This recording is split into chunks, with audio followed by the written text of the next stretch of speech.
Pourquoi non à l'art contemporain? Tout simplement parce que toutes les expositions se veulent art contemporain aujourd'hui. Donc si toutes les expositions sont d'art contemporain, ça veut dire que ce mot-là n'existe plus.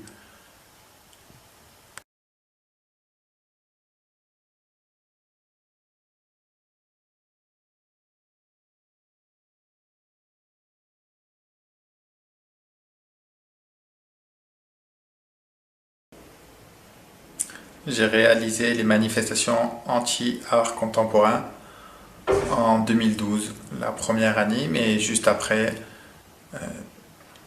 à la FIAC à Paris. Je mettais non à l'art contemporain parce que je crois que ce terme maintenant est utilisé par tout le monde. Toutes les expositions se disent art contemporain.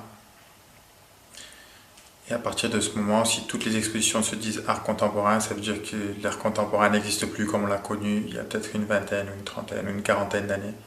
Ce terme-là ne veut plus rien dire. La deuxième chose, c'est j'ai mis oui aux vrais artistes, non à l'art contemporain, oui aux vrais artistes, c'est le slogan qu'il y avait sur la...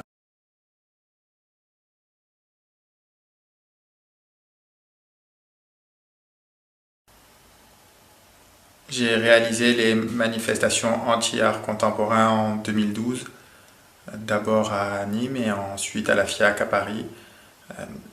C'était une grande banderole sur laquelle il y avait écrit non à l'art contemporain, oui aux vrais artistes.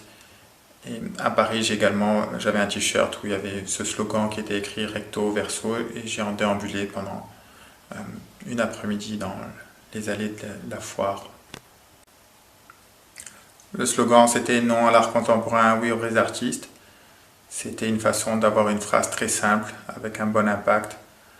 De plus en plus, que ce soit sur internet ou dans les supermarchés ou dans les panneaux publicitaires, les phrases sont même dans les informations télévisuelles. Les, les, les slogans sont de plus en plus courts et de plus en plus directs. Et souvent, je crois que si je réfléchis à ce qu'ils veulent dire, souvent c'est assez flou. Et je crois que ce qui m'intéressait dans cette phrase-là, c'est que c'est plus important de dire quelque chose avec beaucoup d'assurance et avec un message très simple et direct, plutôt que de rentrer dans des grandes phrases.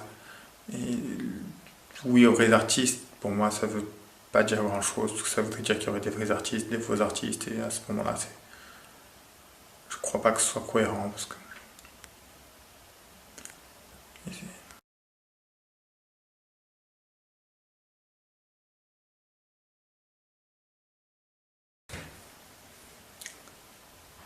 Ensuite, je suis de plus en plus sensible à l'environnement dans lequel j'évolue. Je vis dans le 21e siècle, j'habite dans le sud de la France et j'essaie de travailler par rapport à mon environnement direct, d'essayer de prendre des éléments et de les approprier, de les retravailler. Et en France, à juste titre d'ailleurs, nous sommes réputés pour manifester. Et je trouvais cette posture intéressante et d'essayer de prendre une manifestation et de rentrer dans le champ de l'art.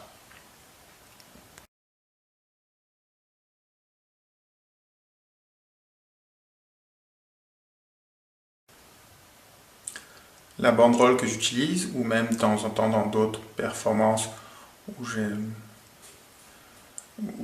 faisais la manche avec des écriteaux, je revendique également que ce soit les bannières ou les banderoles ou les pancartes, tout est peint et je revendique ces objets-là comme des peintures. Il me semble que le rôle de la peinture, c'est également d'affirmer un message. D'habitude, c'est plus par la couleur ou par les formes, mais ça peut aussi passer par le texte.